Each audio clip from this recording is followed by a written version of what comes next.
অনেকের মধ্যে লোভ, লালসা, ক্ষমতার লোভ সবকিছু জেঁকে বসেছে।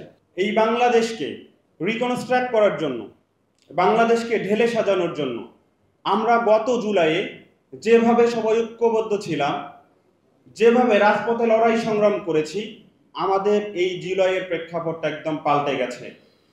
অনেকের মধ্যে লোভ, লালসা, ক্ষমতার লোভ সবকিছু জেঁকে বসেছে, যার ফলে যেটা হয়েছে আমাদের ঐক্যটা বিনষ্ট হয়ে গেছে। এই ঐক্য বিনষ্টের জন্য কিন্তু আমরা একক কোনো গোষ্ঠীকে দায় দিব না। এই দায় সবার, এই দায় সকল রাজনৈতিক দলের, এই দায় আমাদের দেশের জনগণের। আমাদের দেশের জনগণ কিন্তু বারবার রাস্তায় এসে জীবন দিবে না, রক্ত দিবে না। আমরা আবার কি 10 বছর পর, 15 বছর পর, 20 বছর পর আরেকটা রক্তক্ষয়ী সংগ্রাম দেখব? আমরা নিশ্চয়ই সেটা দেখতে চাই না। তো সেজন্যে আমাদের প্রত্যেকের জায়গা থেকে দেশের প্রতি দায়বদ্ধতা নিয়ে আমাদেরকে কাজ করতে হবে। পর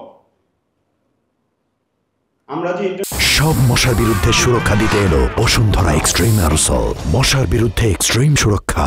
ভিডিওগুলো দেখছিলাম, ফোনে যে ভিডিওগুলো দেখছিলাম, রাফি, আমি এবং আমার স্ত্রী, আমার বাসা বড় থাকা সত্ত্বেও কেউ যেন ওকে দেখতে না পায়, আমরা এক রুমেই ছিলাম। তো আমাদের 3 জনের কাছে 3টা ফোন ছিল। আমার স্ত্রী যখন ফোনে ভিডিও দেখে রক্তাক্ত এবং গুলিবিদ্ধ, কারো মাথার খুলে উড়ে গেছে, কাউকে হাসপাতালে নিয়ে যাচ্ছে, ও চিৎকার করে কেঁদে উঠত। ওর কান্না দেখে আমরা দুজন চিৎকার করে কেঁদে উঠতাম। রাফি যখন দেখতো আমরা দুজন কাঁদতাম, আমি যখন দেখতাম ওরা চিৎকার করে কেঁদে উঠত। তো এটা হচ্ছে জুলাইয়ের ছোট্ট একটা স্মৃতি, সেটা অতীত।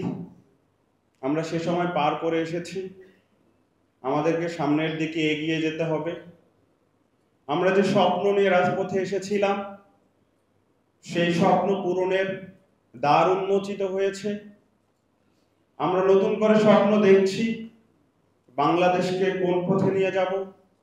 আমরা স্বপ্ন বুনছি যে সাম্য, ন্যায়, মানবিক মর্যাদা, ইনসাফ প্রতিষ্ঠা করার জন্য যে আমাদের লড়াই ছিল, সেই লড়াই অব্যাহত থাকবে। আমার একটা